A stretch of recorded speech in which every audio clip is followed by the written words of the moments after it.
ছুটির প্রথম দিনে রাজধানীতে ঘরমুখো মানুষের ঢল। কমলাপুর রেল স্টেশনে উপচে পড়া ভিড়, ট্রেন যাত্রায় কিছুটা স্বস্তি। চাহিদার তুলনায় বেশি থাকলেও রাজধানীতে চড়া কোরবানির পশুর বাজার। পশু খাদ্যের দাম বাড়ায় এই অবস্থা, বলছেন খামারিরা।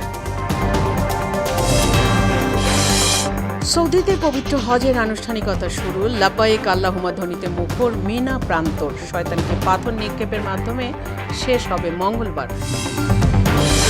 এবং বিশ্বকাপের গুরুত্বপূর্ণ ম্যাচে নেদারল্যান্ডসকে 25 রানে হারালো বাংলাদেশ।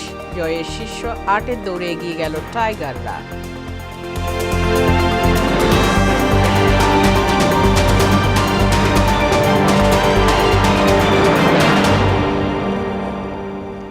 আসসালামু আলাইকুম, সবাইকে মোহনা সংবাদে স্বাগত। শুনছিলেন শিরোনাম, সঙ্গে আছি ফাতেমা রশিদ। এবার বিস্তারিত। রেলপথে ঈদযাত্রার তৃতীয় দিনেও বিপুল সংখ্যক মানুষ বাড়ির উদ্দেশ্যে কমলাপুর স্টেশন থেকে ছেড়েছেন রাজধানী। প্রথম দিন শিডিউল বিপর্যয়ের মুখে পড়লেও তৃতীয় দিনের সব ট্রেন ছেড়েছে নির্ধারিত সময়ে। বাড়িমুখো মানুষের যাত্রা নিরাপদ করতে রেল কর্তৃপক্ষ সচেষ্ট বলে জানিয়েছেন station manager Masud Sarwar. MR আসাদের রিপোর্ট। ঈদের আনন্দ পরিবারের সদস্যদের সঙ্গে ভাগ করে নেয়ার যে অপেক্ষা তা যেন শেষ হতে চায় না। ঈদযাত্রার তৃতীয় দিনে কমলাপুর রেল স্টেশনে ঘরমুখো মানুষের ভিড় ছিল চোখে পড়ার মতো। টিকিট সংগ্রহের যুদ্ধ জয়ের কথা জানালেন সবাই। টিকিট পাইতে খুব কষ্ট হয়েছে, অনেক কষ্ট করে স্ট্যান্ডিং টিকিট পাইছি, কিন্তু সিট পাওয়া যায় না। ডিজিটাল বাংলাদেশ আসলে আমাদের ট্রেনের টিকিটগুলো অনেকটা সহজলভ্যে পাওয়া যায়। টিকিটগুলো আমরা ট্রেনে খুব রিস্কের মধ্যে পাচ্ছি, টিকিট পাওয়া যায় না, 1 মিনিটে মানে শেষ হয়ে যায়। বাড়িতে ফিরে ঈদকে ঘিরে নানা পরিকল্পনাও বাদ নেই। নিরাপদে ফিরতে চান আবার ঢাকায়। অনেক আনন্দ লাগতেছে, অনেক ভালো লাগতেছে, ইনশাআল্লাহ বাড়ি যাব। অনেক ভালো লাগতেছে, কারণ এলাকার মধ্যে ঈদ করা মজাই আলাদা। আর টিকিট কাটতে তো সংগ্রাম, সোনার হরিণ। ফ্যামিলি অনেকদিন ধরে দেখি না, এই জন্য বাড়িতে যাচ্ছি। রেলওয়ের প্রধান বাণিজ্যিক কর্মকর্তা জানালেন শিডিউল রক্ষা করতে নেওয়া পদক্ষেপগুলোর কথা। ঢাকা থেকে 42 জোড়া আন্তনগর ট্রেন ছেড়ে যায় প্রতিদিন, এবং এই পর্যন্ত যে 16 জোড়া ট্রেন ছেড়ে গিয়েছে, প্রত্যেকটি ট্রেনেই রাইট টাইমে ছেড়ে গিয়েছে। এই আন্তনগর ট্রেন ছাড়াও মেইল, লোকাল, কমিউটার এবং স্পেশাল ট্রেন যায় 28 জোড়া, এবং টোটাল 72 জোড়া ট্রেন, প্রায় 1 থেকে 1.5 লাখ যাত্রী এই কমলাপুর স্টেশন থেকে যাতায়াত করে। কমলাপুর রেল স্টেশন ম্যানেজার জানান, ঘরমুখী মানুষের ঈদযাত্রা সুখকর করতে আপ্রাণ চেষ্টা করছে কর্তৃপক্ষ। আশা করছি আগামী 1-2 দিন রয়েছে আর ঈদযাত্রা, এই দিনগুলোতেও আমরা সমাজ যাত্রীজনকে নিরাপদে এবং স্বাচ্ছন্দ্যমতভাবে তাদের নিজ গন্তব্যে পৌঁছাতে পারবে। যাত্রীদের টিকিট ছাড়া রেল স্টেশনে না আসার অনুরোধ করেন তিনি। এমআর আসাদ, মোহনা সংবাদ, ঢাকা। এদিকে সড়ক পথে যাত্রায়ও বিভিন্ন সড়ক মহাসড়কে বেড়েছে যানবাহনের চাপ। তীব্র যানজট সৃষ্টি নানা হলেও বিভিন্ন রুটে থেমে থেমে চলছে যানবাহন। দর্শক, উত্তরের প্রবেশদ্বার সিরাজগঞ্জের বঙ্গবন্ধু সেতু এলাকা থেকে ঈদযাত্রার খবর জানাতে সরাসরি যুক্ত হচ্ছেন সহকর্মী সোহেল রানা। সোহেল, বঙ্গবন্ধু সেতুতে যানবাহনের চাপ কেমন দেখছেন?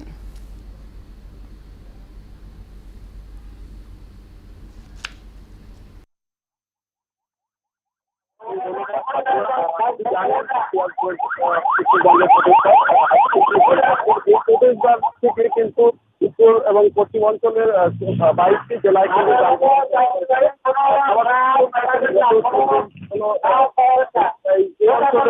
গাড়ি 2 থেকে 3 গুণ বেড়ে গেছে। কোথাও কোনো জায়গায় আমরা লক্ষ্য করেছি, কোথাও কোনো জায়গায় এখন পর্যন্ত কিন্তু যানজট এবং দুর্গতির সৃষ্টি হয়নি। তবে গাড়ির চাপ একটু বেশি থাকায় বঙ্গবন্ধু সেতু পশ্চিম সংযোগ সড়কের ধাওয়াল এলাকায়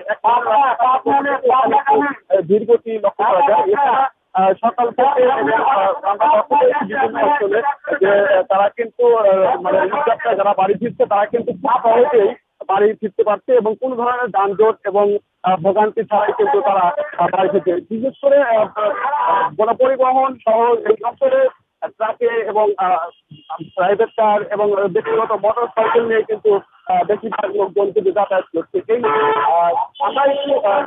আমরা এই লক্ষ্য করেছি যে বিভিন্ন স্থানে কিন্তু হাইওয়ে পুলিশ এবং জেলা পুলিশের পুলিশ কর্মকর্তারা প্রায় 8 শতাধিক ব্যাটালিয়ন পুলিশ ডিবি টহল করছে। এই জন্য কিন্তু কোথাও কোনো জায়গায় যানজট দেখা যায়নি। আমরা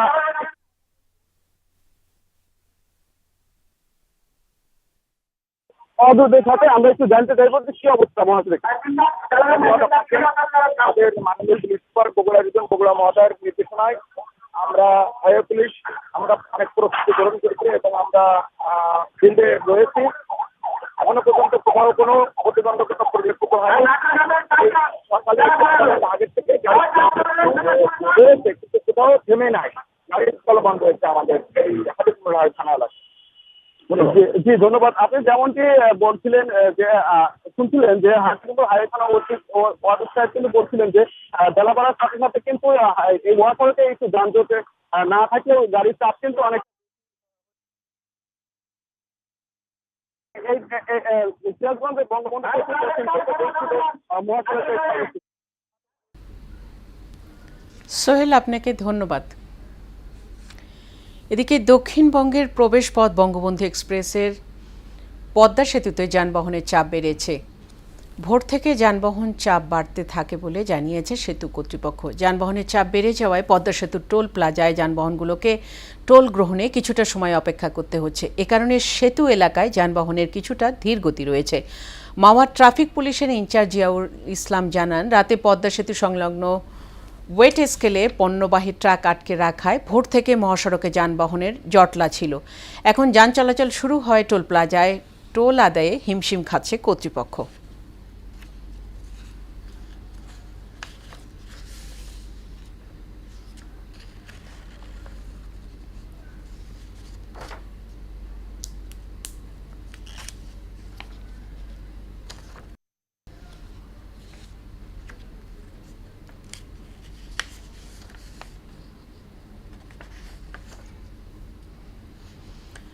দেশের চাহিদার চেয়ে কোরবানির পশুর সংখ্যা বেশি থাকলেও রাজধানীসহ দেশের বিভিন্ন এলাকায় হাটে দাম বেশ চড়া। ইতিমধ্যে হাটে পশু কিনতে গেছেন এমন ক্রেতাদের ধারণা, গত বছরের চেয়ে পশুর দাম এবার অন্তত 30% বেশি। প্রাণী সম্পদ খাতের বিশেষজ্ঞরা বলছেন, যদি রেকর্ড সংখ্যক কোরবানিযোগ্য পশু মজুদ থাকত তাহলে দাম অন্য বছরের তুলনায় কম হওয়ার কথা, কিন্তু সেটি বাস্তবে ঘটছে না। অন্যদিকে খামারিরাও বলছেন পশুপালনের খরচ আগের চেয়ে অনেক বেড়ে গেছে। বিশেষ করে পশু খাদ্যের দাম গত বছরের চেয়ে প্রায় 40% বেড়েছে। এর প্রভাব পড়েছে কোরবানির পশুর বাজারে।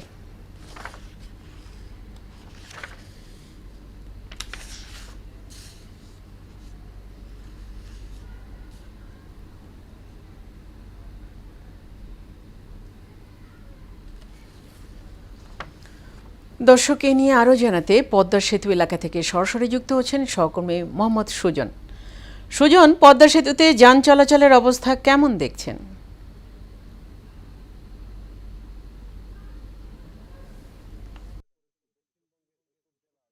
যাত্রী রয়েছেন নারীর টানে বাড়ি ফেরা সেসব যাত্রীদের কিন্তু চরম ভোগান্তিতে পড়তে হচ্ছে এবার ঈদ যাত্রা নিয়ে।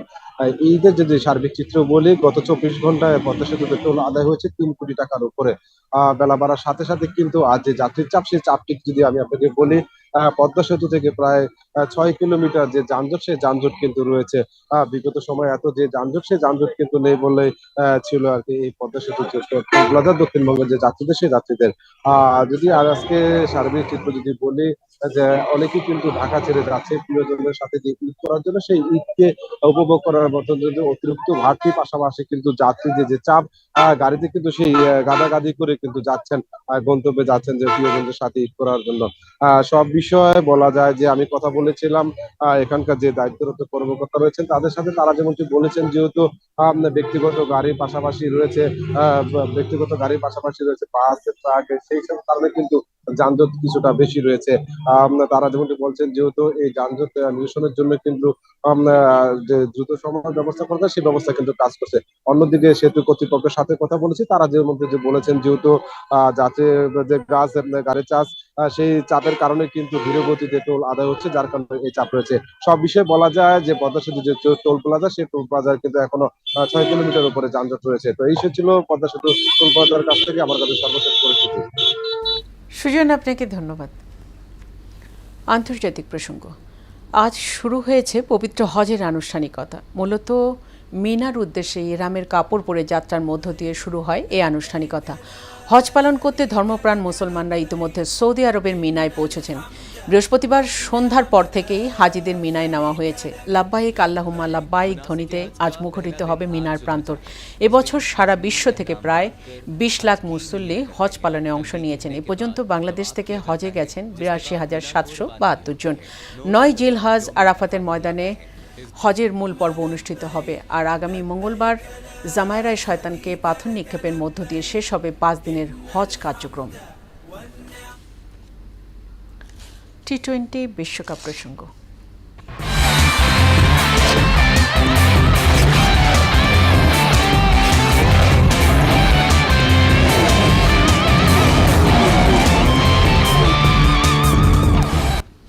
বিশ্বকাপে নিজেদের তৃতীয় ম্যাচে নেদারল্যান্ডসকে 25 রানে হারিয়েছে বাংলাদেশ। টাইগারদের 159 রানের জবাবে 134 রানে থেমে যায় ডাচদের ইনিংস। এ জয়ে শীর্ষ 8-এর পথে আরও এক ধাপ এগিয়ে গেল শান্ত তাসকিনরা। আগামীকাল দক্ষিণ আফ্রিকার কাছে নেপাল হারলে সুপার 8 নিশ্চিত হবে বাংলাদেশের। আরও জানাচ্ছেন মোদাসসির আলী। ডাচদের বধে বিশ্বকাপে সুপার 8-এর কাছাকাছিতে এখন টাইগাররা। সেন্ট ভিনসেন্টের আর্নস ভালে স্টেডিয়ামে টসের ব্যাট করতে নেমে শুরুতেই আরিয়ান দত্তের বলে মারতে গিয়ে স্লিপে থাকা বিক্রমাজিৎ সিং এর কাছে ধরা পড়েন টাইগার কাপ্তান নাজমুল হোসেন শান্ত। তবে তানজিদ হাসান তামিমের ঝড়ে পাওয়ার প্লেতে ভালোভাবেই এগিয়ে যেতে থাকে বাংলাদেশ। শান্তর পর লিটনও করতে পারেননি সুবিধা। দলের 23 রানে আরিয়ান দত্তের বলে ধরা পড়েন সাইব্রান্ড এঙ্গেল ব্রেক্টের কাছে। সাজঘরে ফেরেন মাত্র 1 রানে। এরপর তানজিদ তামিমের সঙ্গে যোগ দেন সাকিব আল হাসান। পাওয়ার প্লেতে বাংলাদেশের রান 50 অতিক্রম করে। দলীয় 71 রানে বাজদে লিডের বলে উঁচু শট তুলে পল ভন মিকেরেনের কাছে ধরা পড়ে সাজঘরে ফেরেন তানজিদ তামিম। 1-6 ও 5-4-এ 26 বলে তার সংগ্রহ 35 রান। এবার সুবিধা করতে পারেননি তাওহিদ হৃদয়। টিম প্রিঙ্গেলের বলে বোল্ড হন ব্যক্তিগত 9 রানেই, কিন্তু থেমে থাকেননি সাকিব। তার সঙ্গী হন মাহমুদুল্লাহ রিয়াদ। 17 রান পার করে 17 ওভার 2 বলে 130 রান সংগ্রহ হয়ে যায় টাইগারদের। 38 বলে 50 তুলে টি-20 ক্রিকেটের 100তম হাফ সেঞ্চুরির মাইল ফলক স্পর্শ করেন সাকিব আল হাসান। কিন্তু এরপরেই পল ভন মিকেরেনের বলে আউট হন মাহমুদুল্লাহ। 2টি করে 4 ও 6-এ তার সংগ্রহ ছিল 25 রান। শেষের দিকে জাকির আলীকে নিয়ে লড়ে যান সাকিব। শেষ পর্যন্ত 5 উইকেটে বাংলাদেশ করে 159 রান। 46 বলে 64 রানে অপরাজিত থাকেন সাকিব এবং তার সঙ্গে 7 বলে 14 রানে ছিলেন জাকির আলী। জবাবে ব্যাট করতে নেমে মারমুখী থাকলেও পাওয়ার প্লেতে 2 উইকেটের পতন হয় ডাচদের। প্রথমটি শিকার করেন তাসকিন ও পরেরটি তানজিম সাকিব। 17 রান পার করার আগে আরও 1 উইকেট পায় বাংলাদেশ। 13 ওভারে 17 রান পার করলেও পরে রান রেটে পিছিয়ে যায় ডাচরা। দলীয় 111 রানের পর নেদারল্যান্ডসে দ্রুত উইকেট পতন হতে থাকে। শেষে 20 ওভারে 8 উইকেটের ডাচরা থামে 134 রানে। রিশাদ হোসেন 3, তাসকিন 2 এবং মোস্তাফিজ ও তানজিম সাকিব নেন 1টি করে উইকেট। ম্যাচ সেরা হন সাকিব আল হাসান। মুদাসসির আলী, স্পোর্টস ডেস্ক, মোহনা সংবাদ। টি-20 বিশ্বকাপে গ্রুপ পর্বে নিজেদের শেষ ম্যাচে আজ আয়ারল্যান্ডের বিপক্ষে খেলতে নামছে যুক্তরাষ্ট্র। ফ্লোরিডার লডার হিলে রাত 8:30টায় শুরু হবে খেলা। আসরে নিজেদের প্রথম 2 ম্যাচ জিতলেও সবশেষ নিউ ইয়র্কের নাসাউ কাউন্টিতে ভারতের কাছে হেরেছে যুক্তরাষ্ট্র।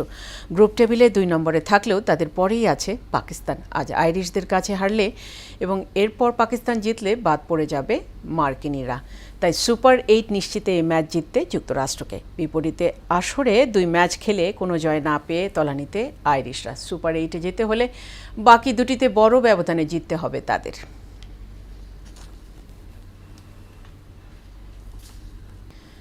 বাজারে মশলা পণ্যের দাম তুঙ্গে। এলাচের দাম বেড়েছে কেজিতে 1,500 টাকা পর্যন্ত। কোরবানিতে গরিব মানুষ মাংস সংগ্রহ করলেও মশলার দামের কারণে রান্না করে খেতে পারবে না বলে মনে করছে সাধারণ মানুষ। এদিকে বিশ্ববাজারে খড়ায় উৎপাদন 50% কমে যাওয়ায় এলাচের দাম বেড়ে গেছে। এর সঙ্গে দেশে ডলার সংকটে এলসি খুলতে না পেরে আমদানি ব্যাহত হচ্ছে বলে জানিয়েছে ব্যবসায়ীরা। রেজা খানের রিপোর্ট। কোরবানির ঈদ সামনে বাজারে চাহিদার তুঙ্গে মশলা জাতীয় পণ্য, এর সঙ্গে পাল্লা দিয়ে বাড়ছে দামও। মশলার চাহিদা এখন তুঙ্গে, এখন যে যেমন পারে ওইভাবে তারা কিনে বেচতেছে আর কিনে নিচ্ছে। ঠেকা তো কাস্টমারের ঠেকা। যে মনে করেন যে সারাদিন সংগ্রহ করবে 2 কেজি মাংস, সেই মশলার দামের কারণে ভালো করে রান্না করে খাইতে পারবে না। ব্যয় বেড়ে গেছে, প্রত্যেকটা জিনিসের দাম বেশি। খুচরা বাজারে এলাচ কেজিতে সর্বোচ্চ ১৫০০ টাকা পর্যন্ত বেড়ে বিক্রি হচ্ছে ৫০০০ টাকা কেজি। দারুচিনির কেজি ৬০০, লবঙ্গ বিক্রি হচ্ছে ৩০০০ টাকা কেজিতে। বেশিরভাগ মশলা পণ্যের দামই কম বেশি বেড়েছে। এক সপ্তাহ কিনে এসে কম দামে, আগের সপ্তাহে পরে কিনতে গেলে বাড়তি দাম। সিন্ডিকেট ব্যবসা শুরু হয়ে গেছে। মশলা পণ্য শতভাগ আমদানি নির্ভর। এবার খরায় বিশ্ববাজারে উৎপাদন কমে যাওয়ায় বেড়েছে দাম। এমন বাস্তবতায় ব্যবসায়ীদের কোনো করণীয় নেই বলে জানান বাংলাদেশ পাইকারি মশলা আমদানি সমিতির সভাপতি। বিশ্ববাজার আপনার লাফায় লাফায় দাম বাড়তেছে, প্রতিদিন দাম বাড়তেছে। এখন যদি বর্ধিত দামে আমাকে খরিদ করতে হয়, আমি কমে বিক্রি করবো কিভাবে? শুল্ক কমিয়ে অথবা ভর্তুকি দিয়ে দাম সহনীয় করা সম্ভব বলে জানান এই ব্যবসায়ী নেতা।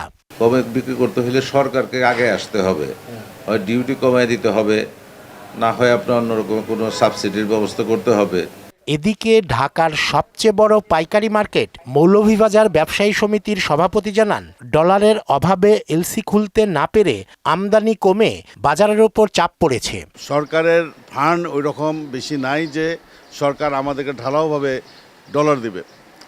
ডলার না দেওয়ার কারণে আমরা অনেকে এলসি করতে পারতেছি না, ওই চাপটা মার্কেটে চলে আসছে। সংকটের সময় ব্যবসায়ীদের অধিক মুনাফা করা থেকে বিরত থাকার আহ্বান জানান তিনি।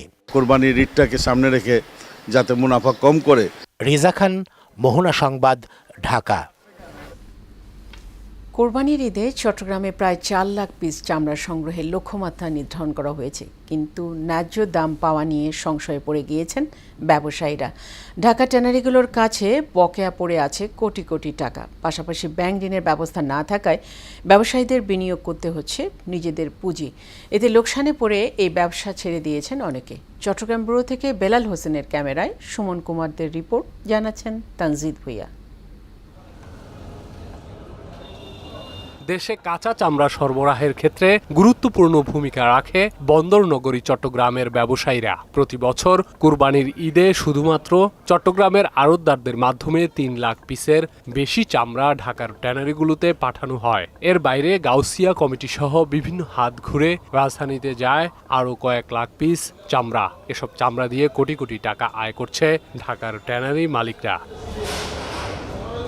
কিন্তু চট্টগ্রামের ব্যবসায়ীদের বকেয়া পরিশোধে গড়িমসি করছে বলে অভিযোগ দীর্ঘদিনের। তার মধ্যে ট্যানারি মালিকরা সরকার নির্ধারিত দাম না দেওয়ার অভিযোগ আড়তদারদের। বিগত 10-12 বছর ধরে আমাদের চামড়া মার্কেটের অবস্থা এমন দশ হয়েছে, আমরা এক ভিতরে দেউলিয়া হয়ে গেছি, মানে কাটতে কিচ্ছু নাই। ট্যানারি এলাকা বিক্রি করলে ওরা বছর শেষ হলেও টাকা দিতেছে না, ওই জন্য চামড়ার ব্যবসায়ীদের সবার অনাহার চলে আসছে। ব্যবসায়ীরা বলছেন, এ সময় কোরবানির ঈদের আগে আড়ত এলাকায় উৎসবের আমেজ দেখা গেলেও এখন সেই আমেজ নেই, কারণ অনেক ছোট বড় ব্যবসায়ী লোকসানের কারণে এ পেশা ছেড়ে চলে যাচ্ছে অন্য পেশায়। আমাদেরকে ট্যানারি মালিকেরা যে দামটা নির্ধারণ করে দেয়, সেই দামের উপর ভিত্তি করে আমরা চামড়াগুলো খরিদ করি, কিন্তু কোরবানোর পর আসে যে ট্যানারি মালিকের সেই দামে চামড়াগুলো খরিদ করে না। সরকারে আমাদেরকে কোনো প্রণোদনা বা সহজ সত্রে ঋণ দেয় গুদামদারের বা আড়তদারদেরকে, তাইলে হয়তো আমাদের যে সমস্ত ব্যবসায়ীরা ব্যবসা ছেড়ে চলে গেছেন, হয়তো এরা আবার চামড়া ব্যবসায় ফিরে আসতে পারে। কখনোই সরকার নির্ধারিত দামে চামড়া কেনেন না ট্যানারি মালিকরা, এতে ক্ষতিগ্রস্ত হন সাধারণ চামড়া ব্যবসায়ীরা। শিল্পটাকে টিকিয়ে রাখার জন্য আমরা যে কাঁচা ব্যবসায়ীদের একটা ভূমিকা, সেই ভূমিকা যদি আপনার সরকার যদি ঠিক না রাখে, ট্যানারি মালিকরা যদি ঠিক না রাখে, এই শিল্প তো ধ্বংস হয়ে যাবে। তা আমরা চাই এই শিল্প বেঁচে থাকুক, কারণ এই শিল্প বেঁচে রাখার জন্য, এই শিল্পটাকে টিকিয়ে রাখার জন্য আমরা কিন্তু অনেক কষ্ট করতেছি। চট্টগ্রামে বর্তমানে রয়েছে একটি মাত্র ট্যানারি। সংগ্রহিত পশুর চামড়া 1 মাস পর্যন্ত মুরাদপুর ও আতুরার ডিপো এলাকায় আড়তে লবণ দিয়ে সংরক্ষণ করা হয়, এরপর পাঠানো হয় রাজধানী ঢাকায়। তানজিদ ভুইয়া, মোহনা সংবাদ। শেষ করব মোহনা সংবাদ, যাবার আগে শিরোনামগুলো আরও একবার।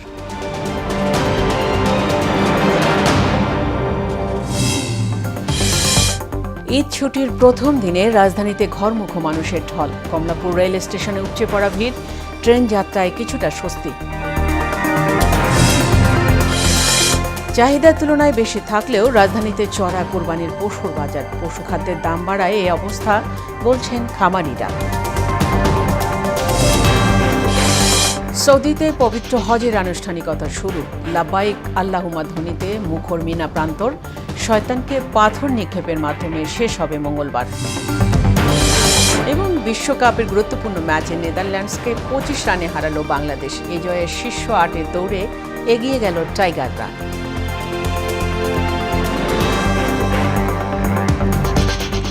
এই ছিল মোহনার সংবাদে। পরবর্তী সংবাদ বিকেল 5:30টায়। এছাড়া সংবাদ এক নজরে দেখুন বিকাল 3টায়।